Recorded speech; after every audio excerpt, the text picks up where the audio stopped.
Bonjour et bienvenue à Électron Libre, votre émission complètement farfelue où on parle de sujets qui vous intéressent plus ou moins, mais on vous en parle avec cœur et fermeté. Avec moi, Mélanie et Francis, comme à chaque semaine. Cette semaine, Mélanie va nous parler des gestes qui trahissent le mensonge.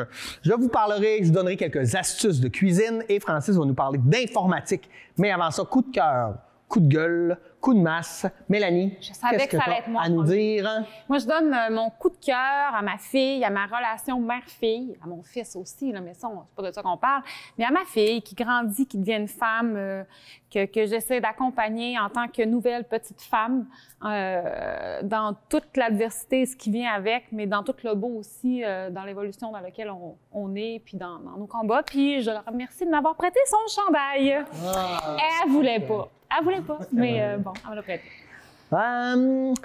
Moi, je vais donner un coup de masse. Hein. On sait quand on vieillit, on vient, tu sais, on entendait tout le temps ça, les vieux, là. On est tout le temps en train de parler de nos bobos, etc. Mais je donne mon coup de masse à mon intestin qui me fait royalement chier depuis plusieurs mois.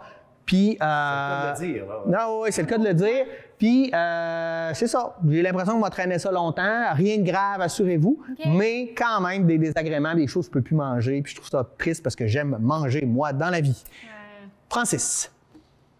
Coup de masse aux gens négatifs, aux gens colériques, aux gens qui chialent.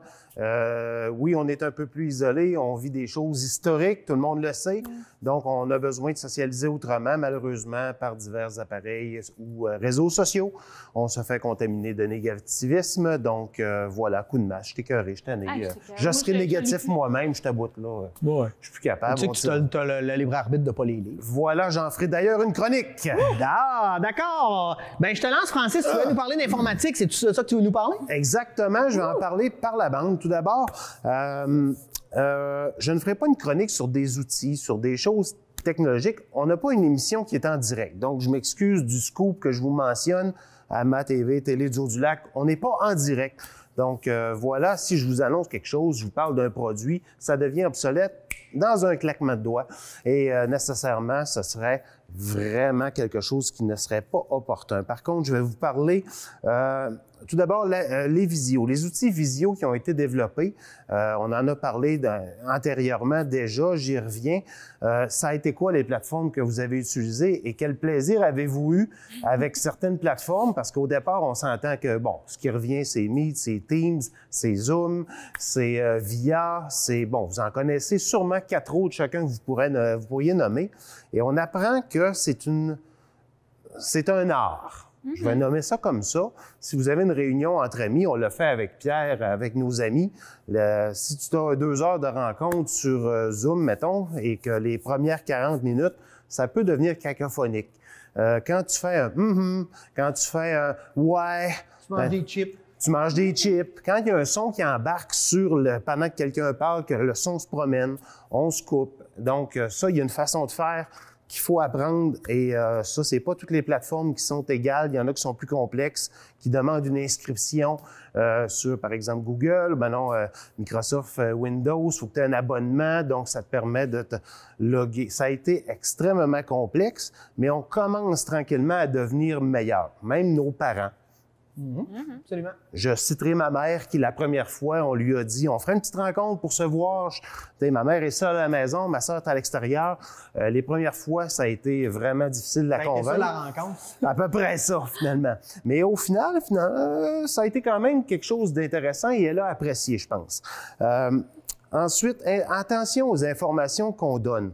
On a tendance rapidement, on a besoin d'un outil technologique là, donc, je vais aller inscrire mes informations pour calculer le nombre de fois qu'on va mettre nos informations pour un abonnement sur quelque chose, même si c'est gratuit, peu importe, je ne parle pas de donner sa carte de crédit pour acheter systématiquement quelque chose. Le nombre d'informations qu'on donne, qu'on éparpille un peu partout sur diverses plateformes, faut être prudent là-dedans. Gênez-vous pas pour parler à des amis qui s'y connaissent, qui peuvent vous conseiller. Et surtout, je finirai avec Facebook. Je vais parler de Facebook, j'en ai parlé dans mon introduction, c'est devenu un outil de contamination mentale atomique. J'ai réduit de beaucoup. Je ne mettais déjà jamais rien, ou très peu. Là, je ne suis pas quelqu'un qui publicise. Je mets des promos, quelque chose, télé communautaire, fait un petit post intéressant, je peux le partager, mais personnellement, je mets jamais d'opinion là-dessus. Et quand je vois passer des trucs comme ça donne le goût de se désabonner. Je pense à Matt Lévesque dernièrement que j'ai vu un post qui a dit « Regarde, moi, excusez, je tire la plug pour un bout, je suis tanné. » Il y en a plusieurs, j'ai vu passer ça. Tirer la plug, arrêter d'utiliser, c'est une chose. Se désabonner, c'est autre chose. Et ça peut être extrêmement complexe. Si, admettons, vous avez à le faire et que vous vous donnez le mandat de le faire... C'est compliqué, hein? C'est très complexe. Voyons, je les ai... C'était pas à bonne page. Télécharger son fichier de données personnelles. Avant de t'abonner, avant de te désabonner de quelque chose, va chercher tes informations, tes photos, tes fils de conversation. Va te les réapproprier avant de faire ça.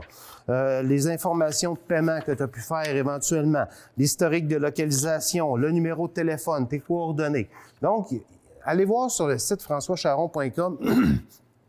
Je fais la publicité, là. Je sais pas si c'est gratuit, là, peu importe, mais il y a moyen d'aller à des endroits pour faire les choses adéquatement. Je l'ai vécu dans le temps des fêtes. Ma mère, qui s'achète un nouveau cellulaire, ben là, Facebook est plus dessus, donc je vais me repartir Facebook. Et là, on commence à recevoir des demandes d'amis. Là, je téléphone à ma mère, tu peux pas switcher ton Facebook comme ça, le premier va être encore là. Fait. C'est une autre histoire, là, une autre affaire de faire puis d'essayer de... Finalement, c'est une chronique sur ta mère. Exactement. Donc, je te remercie, maman. J'espère qu'elle m'écoute. Ce serait agréable de savoir ça. Et finalement, dernière chose, on a, mettons, fait le ménage de nos appareils. Quand on utilise VIA, quand on utilise Google, etc., et que... pas Google, mais Zoom, par exemple, pour des visios. Au niveau du réseau, ça peut être extrêmement demandant. Dans les forfaits, dans l'Internet, dans la maison. Il se vend des amplificateurs qu'on peut placer dans des prises de courant et que passe pas par ta compagnie, j'en nommerai pas, mais de fournisseur Internet qui va te louer un bidule à fort prix. Il se vend des petits appareils entre 25 et 30 $ que tu peux placer, qui va aller chercher le réseau dans ta maison et qui va l'étendre un petit peu plus. Ça fonctionne bien? Ça fonctionne très bien dans différents secteurs de ta maison. Il va seulement amplifier le réseau. Je pense à, mettons, une grande maison. Toi, tu as une maison qui est assez grande dans différents secteurs. Ça se commande sur Internet facilement. Non, achat local. Achat local. Tu vas avoir une compagnie qui va le commander, tu vas les acheter. Exactement. Va chez ton commerçant le plus près de chez toi qui te le commandera. De toute façon, c'est vraiment pas compliqué à obtenir et ça va amplifier le signal et finalement avoir une meilleure connectivité avec tes amis. Merci, Francis. C'est très, très, très intéressant. La pandémie aussi nous a appris, je ne sais pas pour vous, mais moi, je cuisinais déjà pas mal, mais il me semble qu'on cuisine beaucoup plus parce qu'on est plus à la maison. Oui. Fait que ça arrive moins là, des repas de restes de bord de comptoir qu'on fait avec n'importe quoi parce qu'on n'a pas le temps. Moi, ça arrive pareil. Oui, OK. Moi, j'aime ça penser. Fait que là, je vais vous donner des petits trucs de cuisine, peut-être que vous connaissez, peut-être que vous ne connaissez pas. Moi, il y en a que je connaissais, il y en a que je ne connaissais pas.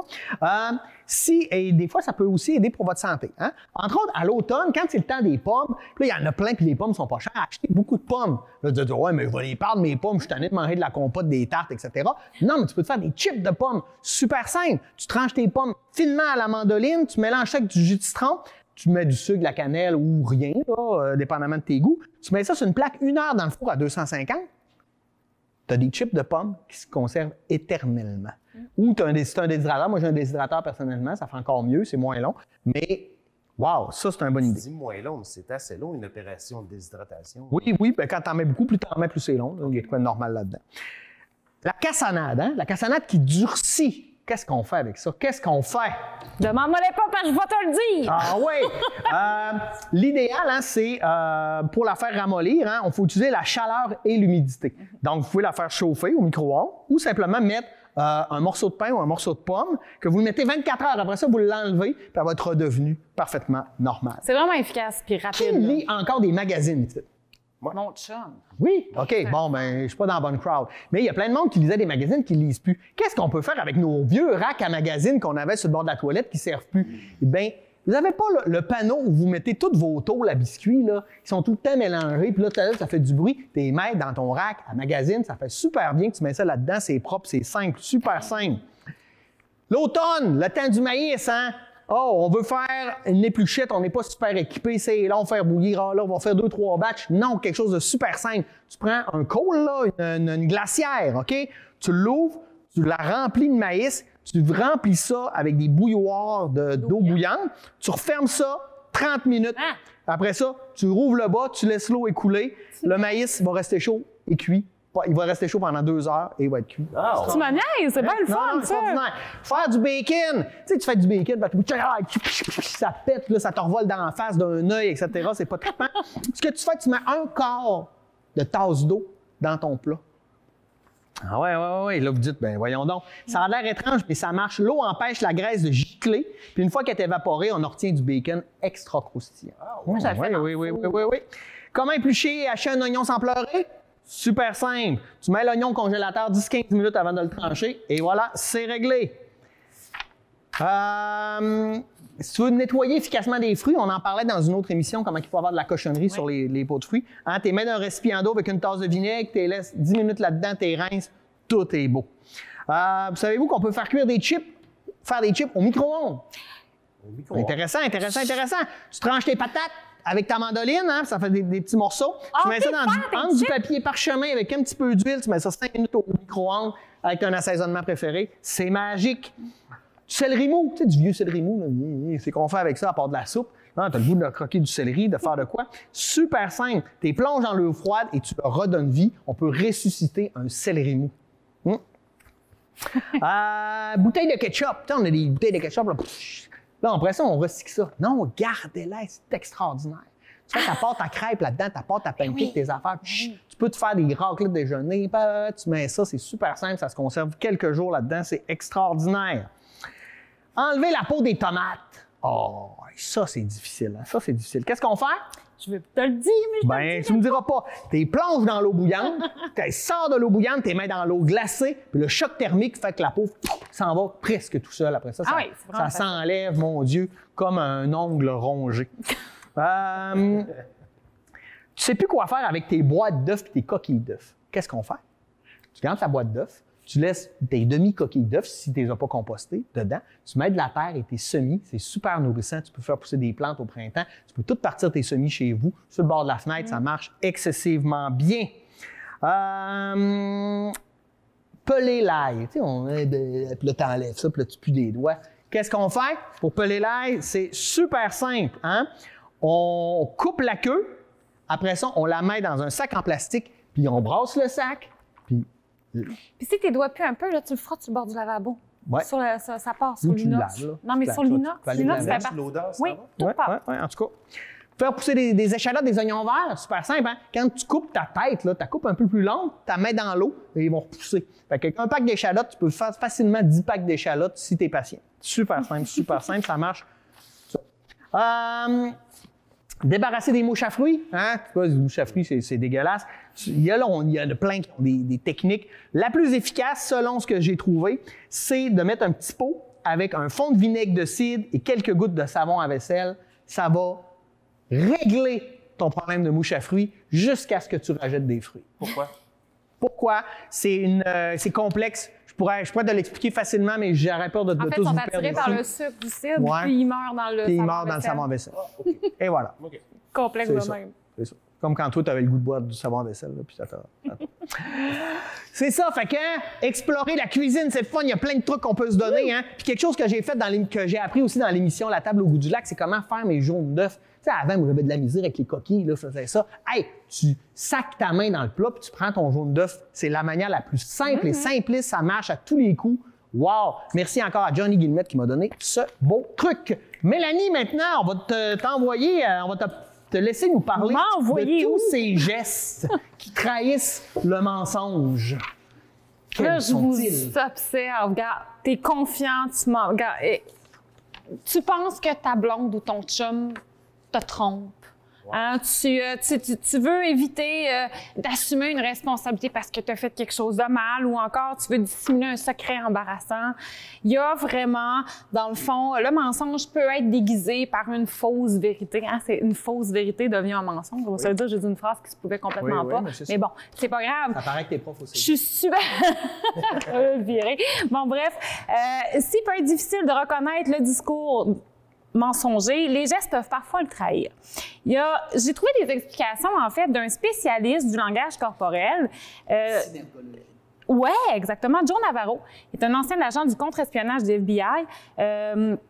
Rompu au décryptage des individus les plus indéchiffrables. Il détaille dans son ouvrage ces gestes qui parlent à votre place, les différentes techniques pour comprendre les secrets du langage corporel. Il dit que c'est pas fiable à 100%. Par contre, lui, selon tout ce qu'il a vu au niveau du FBI et des enquêtes qu'il a faites, il y a vraiment, dans le fond, il y a certains gestes effectués dans certaines situations qui peuvent vous indiquer que votre interlocuteur ne vous dit pas forcément la vérité. En voici quelques-uns. Oui, exactement. Donc, il dit qu'il est intéressant, là, tout ce que je vais dire, là, c'est tout lui qui dit ça. OK? Je ne veux pas le nommer à chaque fois, c'est Joe Navarro qui dit ça. Donc, il est intéressant de constater que ceux qui font des fausses déclarations évitent non seulement de toucher autrui, mais aussi les objets qui sont autour d'eux. Souvent, il dit qu'il n'a jamais vu ni entendu personne mentir en affirmant avec force « Je n'ai rien fait » en faisant quelque chose. Non, au contraire, il va dire que les personnes sont plutôt discrets. Ils ont des gestes discrets. Les menteurs s'impliquent pas et ils n'ont pas nécessairement, comme ils n'ont pas confiance en ce qu'ils se disent, en ce qu'ils vont dire, ils vont pas s'impliquer au niveau du corps et des objets autour d'eux. Donc, même si le cerveau pensant, le néocortex, choisit des mots à prononcer pour tromper le public, le cerveau émotif, lui, le système limbique, qui est la partie honnête du cerveau, il n'est pas impliqué dans la ruse. Il va donc pas mettre en valeur les fausses déclarations. C'est fin, hein? Le système limbique est gentil, mais qu'on est bien fait, ou pas. En tout cas, ça dépend. Donc, le sentiment du cerveau limbique va être difficile à neutraliser.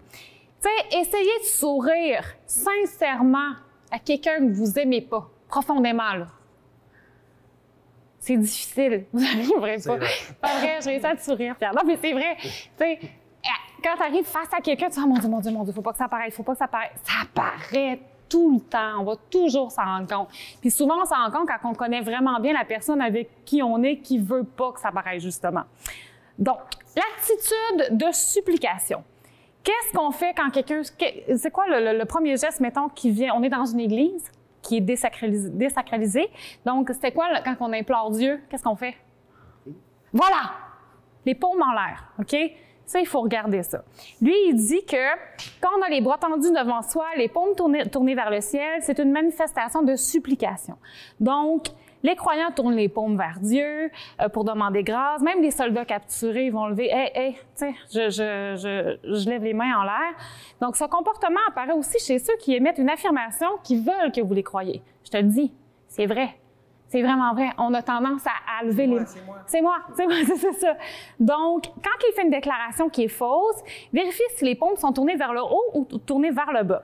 Pendant une conversation ordinaire, au cours de laquelle les idées sont échangées et qu'aucune partie ne défend, ben on n'aura pas tendance à lever les paumes comme ça en disant « Ben, je te le dis que c'est pas moi. Je te le dis, c'est pas moi. » Au contraire, si une personne fait une déclaration qui est passionnée, puis qu'il y a de l'assurance, puis qu'il dit « Vous devez me croire, je n'ai rien fait. » En plus, il touche la table et il y a les mains par en bas, qui est très calme. Souvent, cette personne-là est sincère et honnête. C'est le fun, ça peut donner plein de trucs pour mentir. Exactement. Ben oui, c'est ça le truc. Il faut comprendre pour maîtriser. Donc, une autre... donc, quand tu es confiante et détendue, tu as tendance à t'étaler, tu sais, tu as confiance en toi, tout va bien. Donc, dans les cas extrêmes, les gens perturbés vont se recroqueviller, plus vers l'intérieur, en serrant les bras, les jambes sur leur corps, les chevilles vont se fermer à l'autre. Donc, ça ne veut pas dire qu'ils mentent nécessairement, ça peut aussi démontrer un malaise. Par contre, les conversations pénibles, pendant des conversations pénibles, parce que c'est pénible, mentir, on va se le dire, là. C'est pas là. Mais vous êtes-tu bien avec le mensonge? Moi, je t'atroce. Il y en a qui sont bons menteurs, pas pour des grosses affaires, les gars, je vous cuisine pas, là. Mentir pour faire des mauvais coups. Oui, ça, j'adore ça. Mais c'est des mensonges. Puis je suis bonne là-dedans, en plus. Mais oui, moi aussi, ça, j'adore ça. Mais ma mère, par exemple, là, qu'elle est nulle. Elle est nulle. C'est tout ça, elle le fait. Donc, quand on se fait... C'est ça. Soyez plus particulièrement attentifs aux changements importants de la position du corps. Ouvert, fermé, confiance. Ouvert, fermé. Ouvert, confiance, fermé, ou que la personne perd confiance un peu. Une personne malhonnête qui va mentir va inconsciemment avoir tendance à se voûter, à s'enfoncer dans son siège, à lever les épaules, à faire les épaules, beaucoup. Ils disent que, à cause, il va se défendre, il va vouloir comme, c'est comme excusez pour le micro, c'est comme l'effet de la tortue, vouloir rentrer sa tête vers l'intérieur. Aussi, les gens mal à l'aise, qui vont manquer de confiance en eux, c'est ça, je parle, la tête, non, je pense que j'ai tout dit déjà. Je sais pas non plus, mon Dieu. Est-ce qu'elle l'a présentement? Non, je mens pas, j'ai tout dit ce que j'avais à dire, je vous le dis, j'ai vraiment tout dit, je sais pas de quoi vous parlez, les gars, j'ai aucune idée. C'est particulier. Mais bref, ouais. Parce qu'on le voit, là, vraiment, quand tu étudies un peu la synergologie, là, il y a tellement de choses où, des fois, que les gens vont dire quelque chose et leur corps va nous indiquer complètement. Vraiment. Ils disent aussi que quand l'œil a tendance à chercher vers la gauche comme ça, vers la gauche, quelqu'un qui va chercher habituellement une vraie information va le chercher au niveau plus au niveau droit. Sinon, si ça va vers la gauche, c'est qu'il cherche une réponse qu'il ne connaît pas. C'est ce qu'on dit. C'est qu'il cherche vraiment quoi dire. Quelqu'un qui sait une information va faire ça va regarder plus vers le bas. OK, c'est ça. Quelqu'un qui cherche comme ça, c'est qu'il cherche d'autres choses. Il cherche à mentir. Mais la synergologie, c'est tellement intéressant. Moi, j'aurais aimé ça, faire ce métier-là. Moi, je l'enseigne un peu là, au cégep. Ouais. Puis c'est fascinant parce qu'il y a 60% de l'information qu'on est capable d'aller chercher là-dessus. Puis si ce que tu dis va à l'encontre de ce que ton corps est en train de nous dire, il faut se fier à notre corps. Il faut se fier au corps, et non pas à ce qu'on dit. Ah oui, il faut vraiment se fier au corps parce que le non-verbal, c'est tellement fort. Puis comme il dit, lui, il expliquait, là, c'est sûr que... Oui, c'est sûr que lui, il est allé, ça, c'est très vulgarisé en très peu de pages. La synergologie, c'est plus gros que ça. Sauf qu'il dit, c'est quand même l'observation... Ça veut pas dire qu'il ment, il peut avoir un malaise. C'est pas nécessairement un mensonge, mais le corps parle beaucoup de lui-même en soi. Oui, le malaise. Le cerveau s'exprime par le corps. Merci, Mélanie. Bien, ça me fait plaisir. C'est très, très, très chouette de savoir tout ça. Moi, maintenant, je sais qu'en pandémie, c'est l'heure de mon top 10. Hein? Oui. Puis, on sait qu'en pandémie, il y a beaucoup de gens qui m'ont dit « Hey, on est en train de devenir alcoolique. On dirait que tous les soirs, on veut prendre une bière, on veut se détendre, on sait plus quoi faire, on change de quoi. » Je comprends parce que je dois plaider coupable, je lève la main et dire... Moi, j'ai arrêté de prendre l'alcool la semaine. J'ai arrêté. Mais en tout cas, moi, j'avais bien de la misère parce que je me disais, bon, les filles, je sais pas. Oui, moi aussi. Oui. Fait que là, je veux juste vous dire, si vous décidez d'arrêter de prendre de l'alcool, il y a 10 effets qui vont se passer dans votre corps qui sont intéressants. Premièrement, au bout de 4 semaines, tu vas faire moins de cholestérol. Ça, c'est démontré. Le cholestérol, c'est le mauvais gras, la cellulite dans tes artères, etc. Le taux de cholestérol dû à ta consommation d'alcool peut vite baisser dès que tu offres une petite période d'abstinence. Ça, c'est intéressant. Oui, ça aide. Tu vas mieux dormir. Oui. Oui, parce qu'on a la mauvaise idée que se coucher un peu sous, là, va bien dormir. Non, au contraire. Tu t'endors beaucoup plus rapidement, ça va, mais tu vas avoir un sommeil agité. Tu vas ronfler, apnée du sommeil, tu vas réduire la durée de ton sommeil paradoxal. Donc, c'est vraiment pas bon pour le sommeil. Non, je savais pas ça, moi. Ouais. Tu vas perdre du poids. T'en as besoin, d'ailleurs. T'es mec comme un piquette. Hey! Parce que, logiquement, ça fait baisser ton taux de cholestérol, ça fait baisser ton taux de glucides et ça te fait moins manger. Parce que, on va le voir plus tard, mais tu vas avoir moins faim. Donc, clairement, tu vas être plus en santé et tu vas perdre du poids. Donc, situation simple. Puis, la bière, c'est quand même lourd. On va se le dire. Tu vas avoir une plus belle peau, Mélanie. Aussi, tu vas avoir une plus belle peau. Pourquoi tu vas avoir une plus belle peau? C'est que l'alcool, ça dilate les capillaires cutanés qui ont tendance à rendre la peau légèrement rosée. Donc, plus tu bois, plus cette teinte violette finit par rester. C'est pour ça que les gens alcooliques, là, quand on parle d'un nez d'alcoolique là, avec tout veineux, là, etc.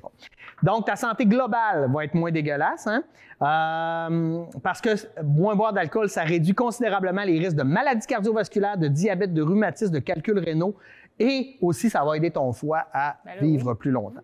Tu vas être moins glouton, j'en parlais tantôt, mais l'alcool, ça nous fait manger 30% plus, donc les petits snacks de fin de soirée, etc., les tripes bouffe. Ton taux de glucose va être stabilisé, donc ton taux de sucre dans ton sang. Donc ça aussi, ça va être extraordinaire, ça va t'aider. Tu vas être moins déprimé. On a l'impression que l'alcool, c'est euphorisant. Mais je pense que non. Mais au contraire, on a tendance à se morfondre dans l'alcool quand on a un coup de déprime. Et là, en pandémie, c'est un peu dangereux. On parle beaucoup de santé mentale, mais ça peut pas aider, en fait. Quand on s'éloigne de l'alcool, on s'éloigne de la déprime. C'est dû au mélange de choses qui dépendent de chaque consommateur dans sa consommation d'alcool, peut augmenter le stress et t'empêcher de bien gérer tes émotions. Donc, l'abstinence d'alcool devrait te permettre d'être un peu mieux dans ton corps et dans ta tête. Tu auras aussi une meilleure concentration. Ben oui, c'est un peu normal, hein? Oui. Parce que quand tu te lèves, là, parce que tu t'es sifflé 2 bouteilles de vin la veille, ben c'est sûr que c'est pas super. En plus, l'alcool altère ta capacité à mémoriser sur le court terme, mais aussi sur le long terme. Donc, forcément, tes neurones vont mieux se porter. Et finalement, les effets positifs de l'abstinence à l'alcool, ça se ressent au bout de 2 jours seulement. Ah oui.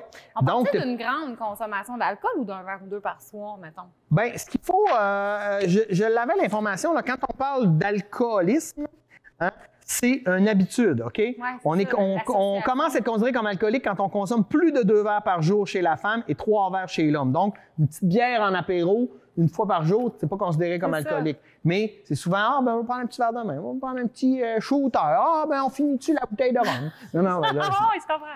Fait que, ça m'a pas convaincu. Je vais continuer à boire de l'alcool, mais ça allume une petite lumière. On va faire plus attention, consommer moins.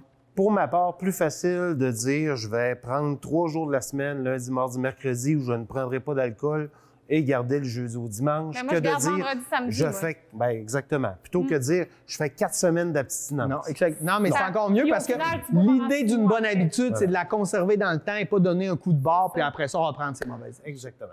Merci Francis pour ce commentaire éclairant. Merci Mélanie. Merci à vous d'être là. On se retrouve la semaine prochaine pour encore plus d'ineptie. Merci. Bonne semaine.